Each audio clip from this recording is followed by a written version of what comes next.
मुकम्मल हो चुकी है, वोटों की गिनती जारी है और हम आपको लम्हा ब लम्हा अपडेट कर रहे हैं। अभी हम आपको गैर हतमी और गैर सरकारी नताइज देंगे GB1 गिलगित 1 से, जहां 62 पोलिंग स्टेशन में से 7 पोलिंग स्टेशन के नताइज आ चुके हैं, जिसमें पीपल्स पार्टी के उम्मीदवार 1236 वोटों के साथ आगे हैं, जबकि इंडिपेंडेंट कैंडिडेट सुल्तान रईस 368 वोटों के साथ पीछे हैं। GB1 गिलगित 1 का यह हल्का है, जहां 62 में से 7 पोलिंग स्टेशन के नताइज आ चुके हैं। GB2 गिलगित 2 का भी नतीजा सामने आ रहा है, जिसके 72 पोलिंग स्टेशन हैं और एक पोलिंग स्टेशन का नतीजा अब तक सामने आया, जिसके मुताबिक पाकिस्तान पीपल्स पार्टी के जमील अहमद 137 वोट लेकर आगे हैं, जबकि फतहुल्लाह खान PTI से इनका ताल्लुक है और ये यहां से सिर्फ 38 वोट ले सके हैं।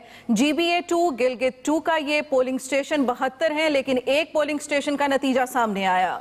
GBA4 से अब आपको हम रिजल्ट अपडेट करते हैं। GBA4 1 नगर, यहां पर जो नताइज अब तक गैर सरकारी और गैर हतमी नताइज हैं वो आपको अपडेट करते हैं। कैंडिडेट हैं ITP के मोहम्मद अयूब, जो कि 1943 वोटों के साथ आगे हैं, जबकि पीपल्स पार्टी के अमजद हुसैन 1655 वोटों के साथ पीछे है। टोटल 42 पोलिंग स्टेशन है इस हल्के के, जिसमें से 11 पोलिंग स्टेशन के इस वक्त गैर हतमी और गैर सरकारी नताइज हम आपके साथ शेयर कर रहे हैं।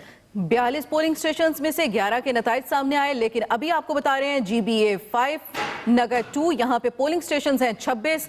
2 पोलिंग स्टेशंस के नताइज सामने आए, जिसमें रिजवान अली आगे हैं, इनका ताल्लुक MWM से है और 162 वोट लेकर ये आगे हैं, जबकि इंडिपेंडेंट कैंडिडेट जावेद अली मनवा 131 वोट लेकर इनसे पीछे हैं। 26 पोलिंग स्टेशंस में से 2 पोलिंग स्टेशन GBA5 नगर 2 के, जिनमें रिजवान अली आगे हैं। गैर हतमी और गैर सरकारी नताइज आपके साथ हम शेयर करें। GBA6 हुंजा से आपको बताएं, PTI के उम्मीदवार उबैदुल्ला बेग 1477 वोटों के साथ आगे हैं, जबकि इंडिपेंडेंट कैंडिडेट कामिल जान 804 वोटों के साथ पीछे हैं। GBA6 के ये नताइज हैं। टोटल 92 पोलिंग स्टेशन में से 20 पोलिंग स्टेशन के गैर हतमी और गैर सरकारी नताइज आ चुके हैं, जो आपके साथ हम शेयर कर रहे हैं। GBA6 हुंजा से, जहां PTI के उम्मीदवार 1477 वोटों के साथ आगे, जबकि इंडिपेंडेंट कैंडिडेट है काबिल जान, वो 804 वोटों के साथ पीछे है।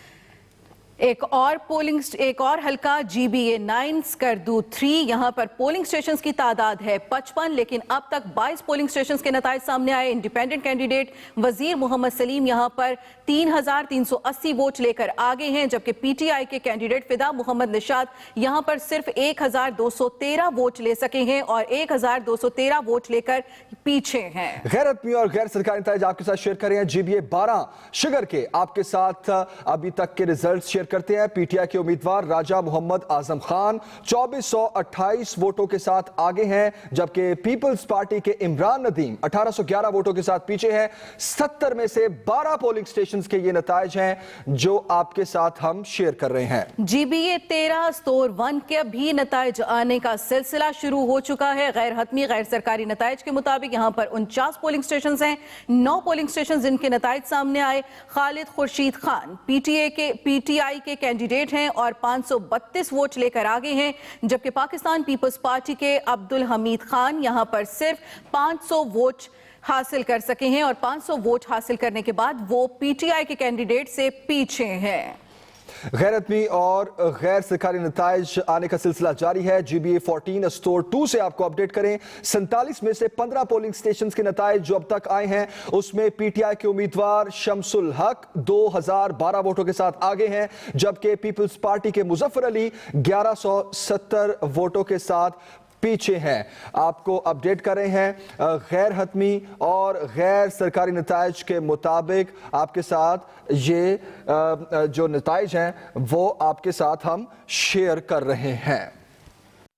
गिलगित बल्तिस्तान इंतहाई अहम इंतखाबात और इसी हवाले से सुबह से ही एक्सप्रेस न्यूज़ की ट्रांसमिशन का सिलसिला भी जारी है। हमारे मेहमान हमें ज्वाइन कर चुके हैं। पाकिस्तान पीपल्स पार्टी से शहला रजा हमारे साथ होंगी, एंकर पर्सन मंसूर अली खान हमारे साथ होंगे और गिलगित बल्तिस्तान से हमारे एंकर इमरान सनाउल्लाह तमाम तर सूरत हाल हम तक पहुंचाएंगे। मेहमानों से तो गुफ्तगू करेंगे। इमरान, आपकी तरफ आएंगे। आप सुबह से ही यहाँ पर मौजूद हैं, टर्न आउट भी आपने देखा, लोगों में किस तरह से इस जो इंतखाबात हो रहे हैं उसको लेकर जो रवैया था वो भी आपने देखा, नताइज आप तक भी पहुंच रहे हैं, क्या अपडेट्स हैं आपके पास? बिल्कुल नबीला, मैं कुछ मजीद नताइज हैं जो अपने नाज़रीन से हम शेयर करना चाहेंगे। ये GB2 के इलेक्शन के हवाले से आपको बता रहा हूं मैं कि एक पोलिंग स्टेशन का नतीजा हम तक पहुंचा है। ये ओल्ड पोलो है, बॉयज स्कूल, जहां पर पाकिस्तान पीपल्स पार्टी ने 121 लेकर यहां पर सबकत हासिल की है। इस पोलिंग स्टेशन में पाकिस्तान तहरीक इंसाफ के 38 वोट्स हैं और PMLN ने 36 वोट हासिल किए हैं। इस तरह जो बॉयज है ओल्ड पोलो ग्राउंड का, उसमें पाकिस्तान पीपल्स पार्टी जो है वो सबकत लिए हुए है। इसी तरह से गर्ल्स स्कूल जो है जहां पोलिंग स्टेशन बना था, वहां पाकिस्तान पीपल्स पार्टी ने 125 वोट लिए हैं और PTI ने 36 और PMLN उसमें तीसरे नंबर पर है। इसी तरह होप स्कूल बॉयज का जो पोलिंग स्टेशन है, वहां पर भी पाकिस्तान पीपल्स पार्टी के कैंडिडेट जमील अहमद ही तमाम कैंडिडेट्स पर सबकत हासिल किए हुए हैं। उन्होंने 185 वोट हासिल किए हैं और पाकिस्तान मुस्लिम लीग नून ने 75 वोट हासिल किए हैं और पाकिस्तान तहरीक इंसाफ ने 70 वोट हासिल किए हैं। इस तरह जो इर्द गिर्द के 4 जो पोलिंग स्टेशन हैं, उनके नताज हमने अपने नाज़रीन तक पहुंचाए हैं। उसके मुताबिक पाकिस्तान पीपल्स पार्टी के कैंडिडेट जिनका नाम जमील अहमद है, वो सबकत हासिल किए हुए हैं और हैरानकुन तौर पर पाकिस्तान मुस्लिम लीग नून के जो कैंडिडेट हैं, जो साबिक वज़ीर आला गिलगित बल्तिस्तान हाफिज हफीजुर रहमान हैं, वो काफी पीछे नजर आ रहे हैं। जहां पर हमने देखा कि खवातीन जश्न मना रही हैं और नारे लगा रही हैं, उनका जोश व खरोश इस वक्त दीदनी है। बाहर हम देख रहे हैं इस पोलिंग स्टेशन के बाहर मर्द हजरात जो हैं वो भी बड़ी तादाद में बाहर जमा है। जैसे जैसे नताइज आ रहे हैं वैसे वैसे लोग खुश हो रहे हैं जिनके कैंडिडेट सबकत हासिल कर रहे हैं और जिनके कैंडिडेट जो है वो जीत नहीं पा रहे, वो बेचारे परेशान हैं। आप देख रहे हैं यहाँ पर बड़ी तादाद में खवातीन मौजूद हैं जो कि नारे लगा रही हैं और यकीनन ये खुश दिखाई दे रही हैं। इन्होंने काफी दिनों तक कैंपेन की, जलसे जुलूस मुनाकिद किए, घर घर जाकर इन्होंने लोगों को कन्विंस किया कि वोट डालें और आज नतीजा आप लोगों के सामने है कि खवातीन जिनके बारे में ये मशहूर था कि वो शायद वोट कास्ट करने के लिए बाहर नहीं निकलती, आज इन खवातीन ने ये साबित कर दिया है कि खवातीन इस जमहूरी प्रोसेस का हिस्सा हैं और बाकी जितने भी मामलात हैं उसके साथ साथ जो सियासी अमल है उसमें भी खवातीन की शमूलियत नागुज़ीर है। खवातीन का टर्नआउट आउट क्लास रहा है। पहले ऐसा टर्नआउट ना देखा ना सुना गिलगित बल्तिस्तान में, लेकिन आज खवातीन ने अपने आप को मनवा दिया है और अपने कैंडिडेट के हक में जो उन्होंने कैंपेन की है और आप इनकी खुशी से ये इस बात का अंदाजा भी लगा सकते हैं। ऐसे ही बाकी पोलिंग स्टेशन में सूरत हाल है, जहां जहां रिजल्ट्स आ रहे हैं वहां जश्न का सिलसिला भी शुरू हो गया है और जो जो कैंडिडेट जीत रहा है उनके जो हामी हैं वो जश्न अभी से ही शुरू किए हुए हैं।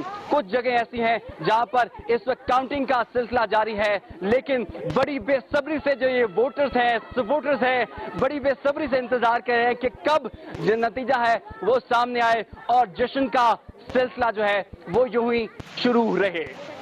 इमरान सनाउल्ला, आपसे हम वक्तन ये अपडेट्स लेते रहेंगे और बड़ा इंटरेस्टिंग रिजल्ट्स इस वक्त सामने आ रहे हैं। अगर देखा जाए तो तकरीबन 50% भी रिजल्ट अभी तक कंपाइल नहीं हुआ। गैर सरकारी नताइज हैं जो एक्सप्रेस न्यूज़ आपके साथ शेयर कर रहा है। साहिबा हमारे साथ हैं, senior anchor person Mansoor Ali Khan हमारे साथ है। शहर साहिबा, मैं आपकी तरफ आऊंगा। ये खवातीन जो हैं पीपल्स पार्टी की जश्न मना रही हैं। अभी रिजल्ट्स कंप्लीट तो नहीं हुए, लेकिन फिर भी बड़े पुरुमीद नजर आ रही हैं ये खवातीन। तो क्या पीपल्स पार्टी, आप भी इतनी पुरुमीद हैं कि आपके हक में ज्यादा अच्छा फैसला आएगा, ज्यादा सीट्स लेगी पीपल्स पार्टी?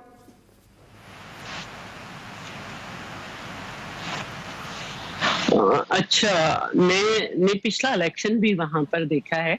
वहां पे एक तरीका है कि लोग अपने पोलिंग स्टेशन का जब रिजल्ट लेकर आते हैं तो बहुत जश्न मनाते हुए आते हैं और जो भी हो वो ये नहीं देखते कि 50% पोलिंग स्टेशन का रिजल्ट क्या है, बाकी क्या होगा, वो अपने का वो जश्न मनाते हैं। तो अब मुझे नहीं मालूम, क्योंकि आप लोगों की आवाज मुझे बिल्कुल नहीं आ रही थी कि आप कौन से इलाके का जिक्र कर रहे हैं।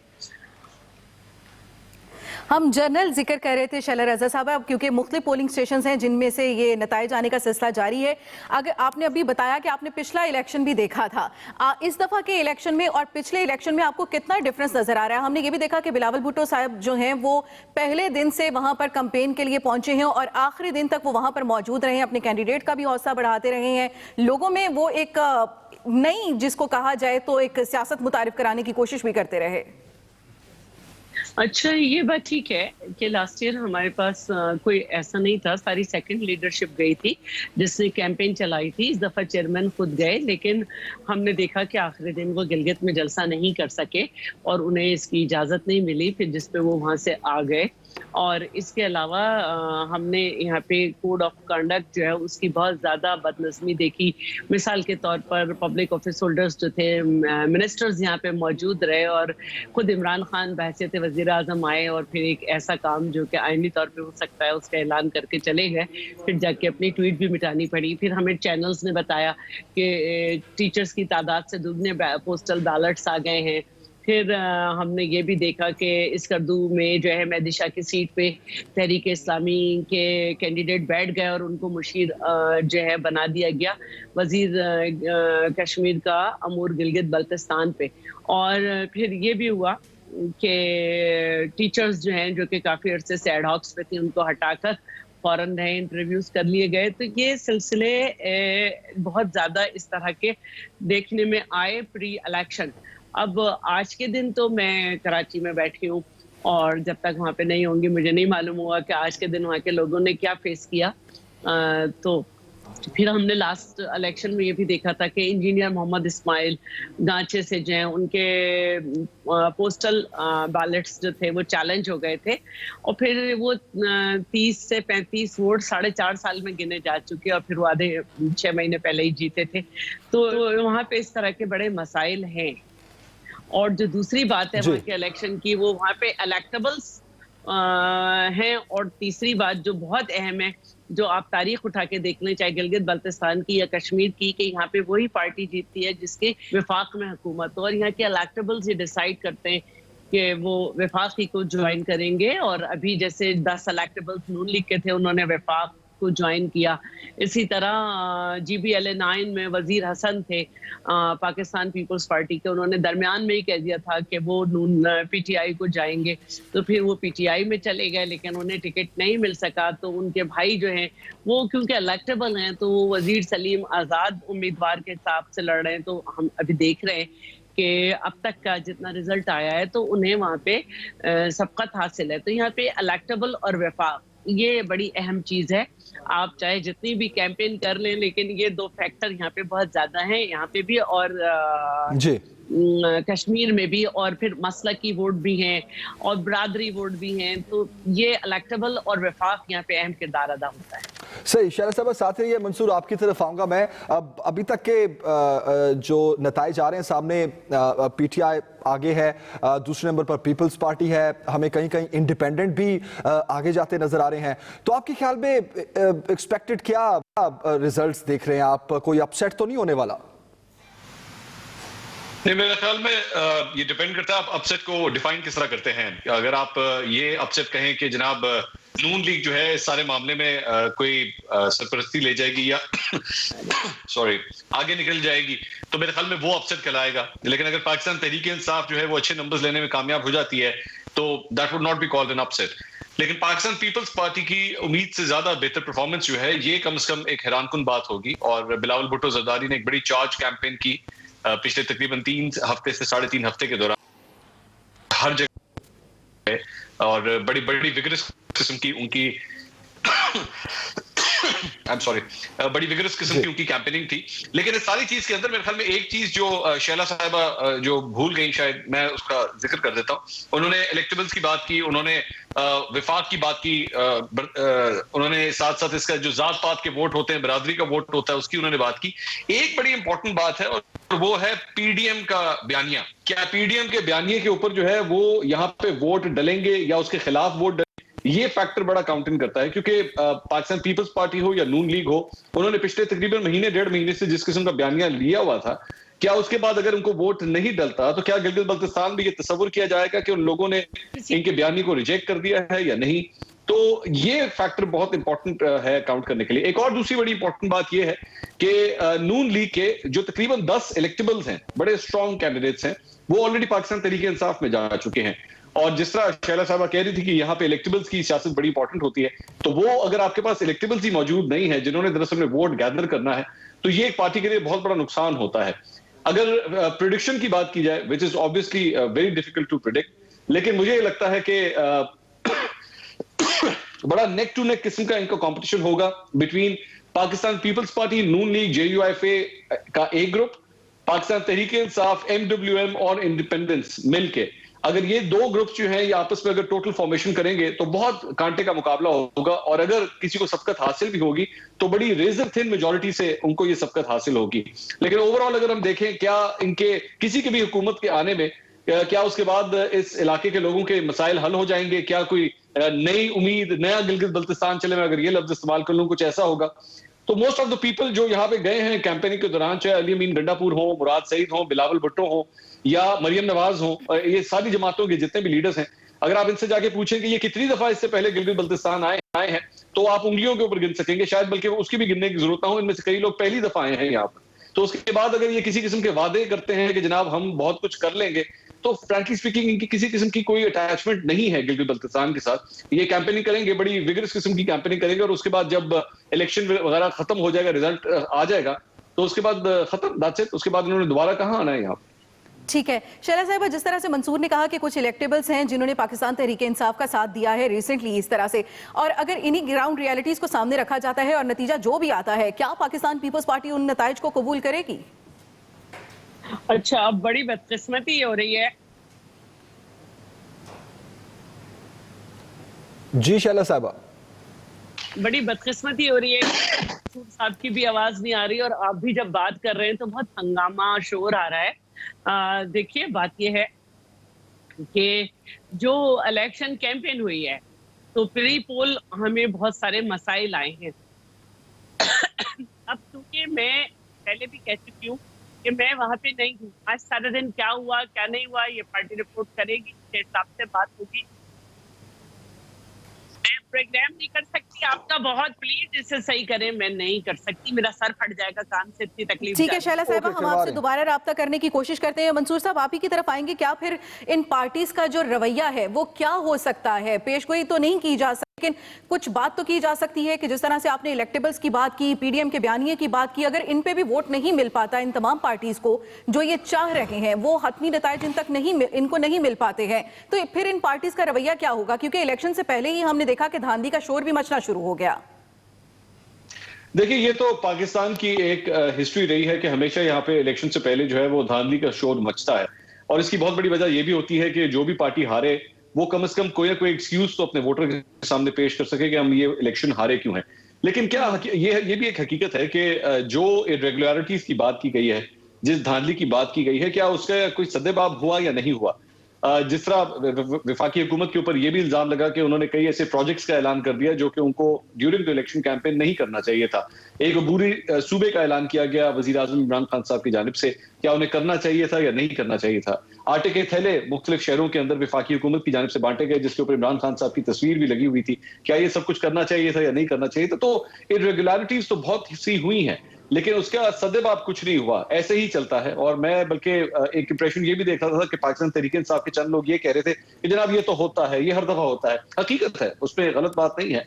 इससे पहले 2015 में भी जब यहाँ पे इलेक्शन हुए थे उस वक्त भी ये सब कुछ किया गया था, लेकिन आखिर कब इसको तब्दील किया जाएगा? कब इस तरह होगा कि सब कैंडिडेट्स ये कहेंगे कि नहीं हमने फेयर ग्राउंड के ऊपर ये इलेक्शन लड़ा है, किसी किस्म की कोई धांधली नहीं हुई, और जो भी जीता है या जो भी हारा है वो वाकई अवाम के वोट की वजह से हारा है।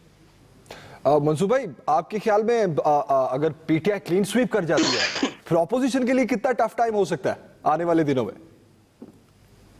मेरे ख्याल में ये कहना बहुत मुश्किल है कि पाकिस्तान तहरीक इंसाफ जो है वो क्लीन स्वीप कर जाएगी। इट्स नॉट दैट इजी, क्योंकि पाकिस्तान तहरीक इंसाफ के जो कम से कम मेरे पास चंद सर्वेज आए हैं या लोकल सोर्सेज से जो मेरी बात हुई है, क्योंकि बल्तिस्तान के हवाले से मैं आपके साथ एक बात शेयर करता जाऊं कि हर साल मेरा वहां पे जाना होता है, और इस साल भी कम से कम 2 दफा तो ऑलरेडी मैं वहां से होके आ चुका हूं। तो वहां के लोकल पॉलिटिक्स से जितना मैं वाकिफ हूं या लोकल डेमोग्राफिक से मैं वाकिफ हूं, मेरा नहीं ख्याल कि कोई भी पार्टी वहां पे कम से कम क्लीन स्वीप कर सकेगी। उसे कोलिशन बनानी पड़ेगी, लोगों की दूसरी पार्टीज की उनको जरूरत पड़ेगी। लेकिन जो मेन मुकाबला मुझे फिलहाल नजर आ रहा है वो पाकिस्तान तहरीक इंसाफ और पाकिस्तान पीपल्स पार्टी के दरमियान नजर आ रहा है। लेकिन हैविंग सेड दैट, हमेशा पाकिस्तान तहरीक इंसाफ, क्योंकि वफाक के अंदर इस वक्त हुकूमत मौजूद है, तो जो लोकल सेंटिमेंट होता है वो इस बात को हमेशा ज़हन में रखता है कि हमें गिलगित बल्तिस्तान को जो फंड्स रिसीव होने हैं वो आने आपको वफाक से ही हैं। तो अगर आप उस हुकूमत को नहीं लेकर आएंगे, किसी और पार्टी को ले आएंगे, तो आपके फंड्स आना यहाँ पे बंद हो सकते हैं, डेवलपमेंट के काम यहाँ पे बंद हो सकते हैं। तो ये चीज हमेशा मद्देनजर रखी जाती है यहाँ पर वोट डालने से पहले। तो अगर इस जाविये से देखा जाए तो उसके अंदर तो वाकई पाकिस्तान तहरीक इंसाफ जो है वो आज के वोटर के सबसे फेवरेट जो चॉइस होगी वो पाकिस्तान तहरीक इंसाफ ही होगी। ठीक है, शैला साहिबा हमें एक बार फिर ज्वाइन कर चुकी हैं। शैला साहिबा, क्या अब आप हमें सुन पा रही हैं?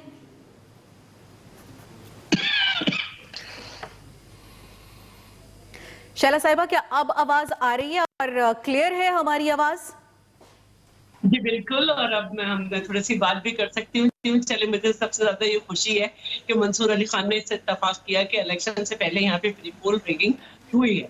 अच्छा, और दूसरी मेरी इस बात से भी इत्तेफाक किया कि जो मैंने कहा कि इलेक्टेबल के साथ साथ यहाँ पे बहुत ही मुश्किल इलाका है और ये खुद भी जाते हैं, ये समझ सकते हैं कि वहाँ पर फंड्स का मसला होता है, क्योंकि पाकिस्तान पीपल्स पार्टी ने पहली दफा 5 अरब का फंड दिया था और ये सारा सिस्टम जो इस वक्त यहाँ तक पहुंचे हैं, जिसको हम कहते हैं कानून साज असेंबली और GB बल्तिस्तान काउंसिल और Gilgit Baltistan chief court election commission, chief election commissioner और ये पब्लिक सर्विस कमीशन, ये सब अल्हम्दुलिल्लाह पाकिस्तान पीपल्स पार्टी की बदौलत है। और सीट पैक, फिर 26 अशिया पे सब्सिडी और सारे हम कह सकते हैं कि इदारों में रिफॉर्म्स, ये सारा पीपल्स पार्टी के ज़माने में हुआ।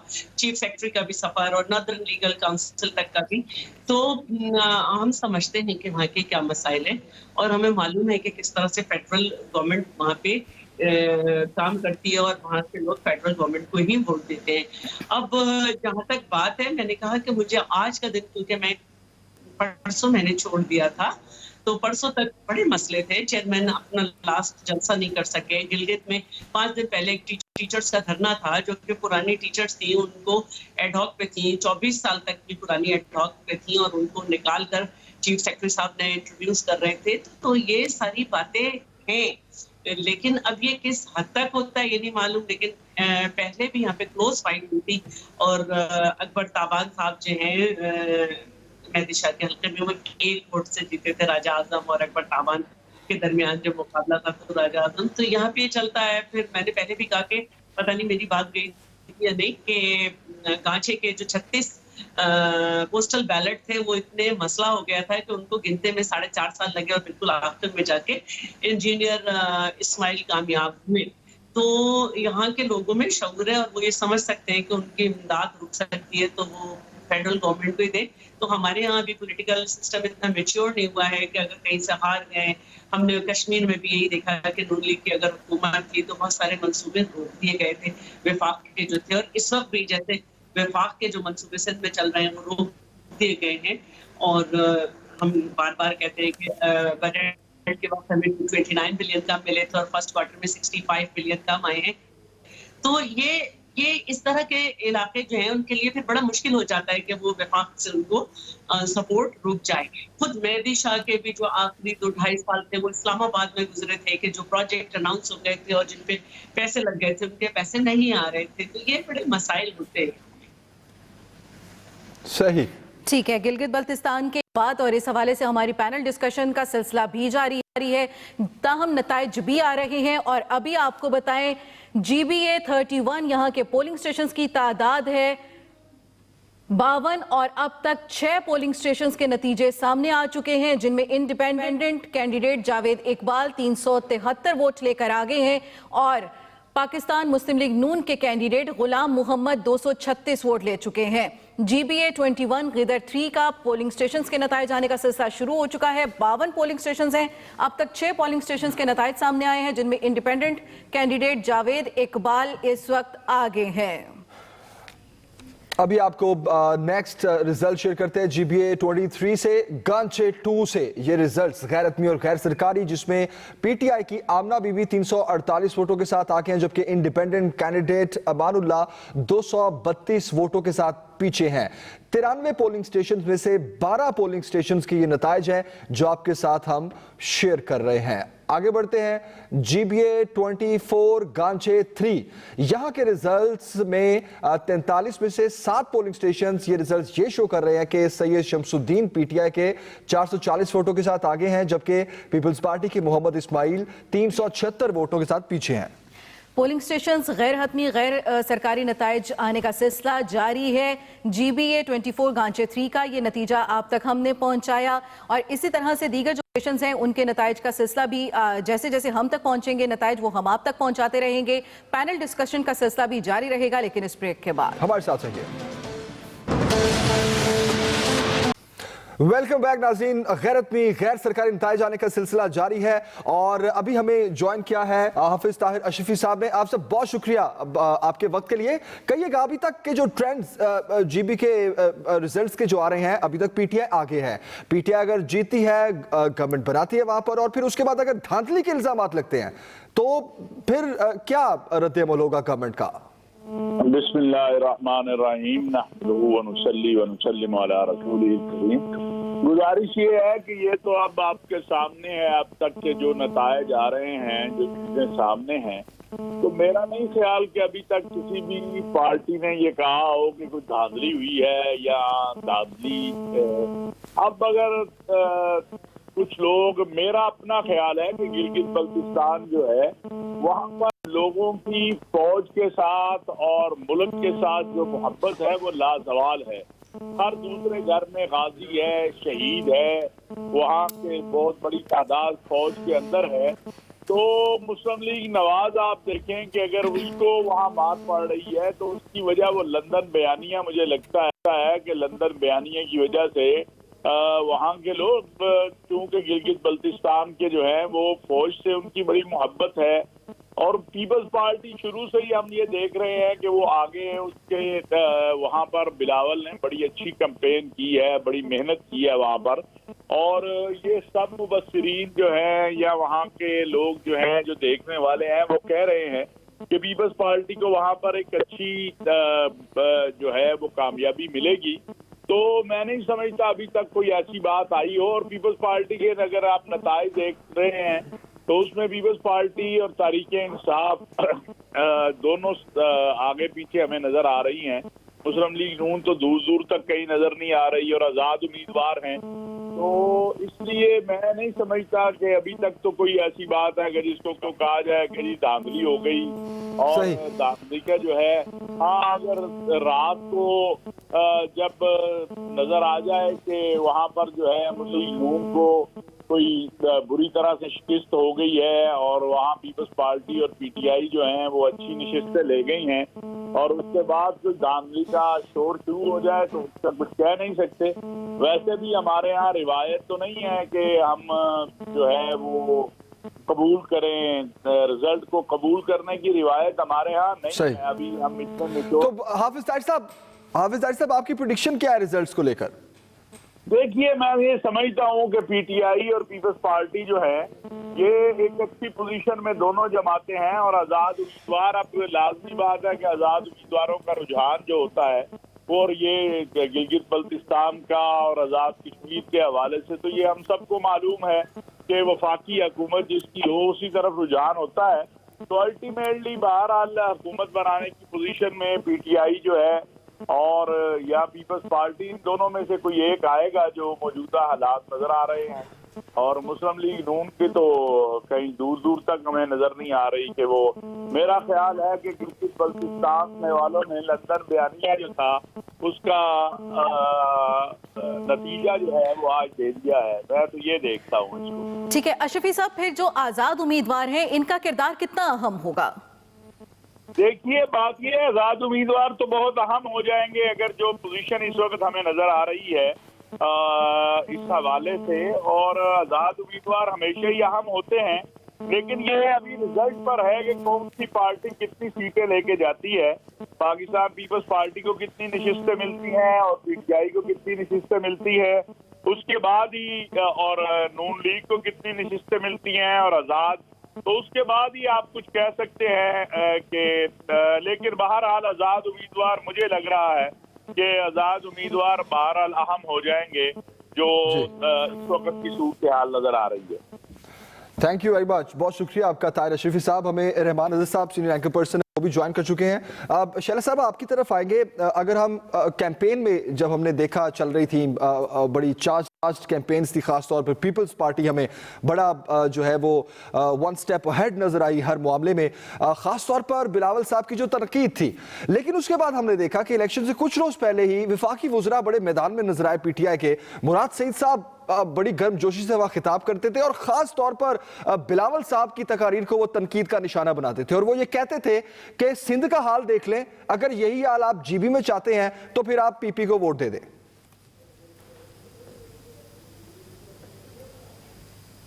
शैला साहिबा, मुझे हंसी नहीं आई।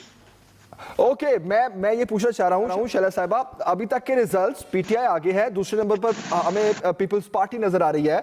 बड़ी चार्ज कैंपेन थी पीपल्स पार्टी की। बिलावल साहब की तकारीर को मुराद सईद साहब ने बहुत तनकीद का निशाना बनाया और उन्होंने बड़ा खुल्लम खुल्ला ये कहा कि अगर आप सिंध वाला हाल देखना चाहते हैं गिलगित बल्तिस्तान का तो फिर आप पीपल्स पार्टी को वोट देंगे। इससे पहले जो साहब बोले उनकी बात तो मुझे सुनाई दी, लेकिन आपकी बात नहीं सुनी।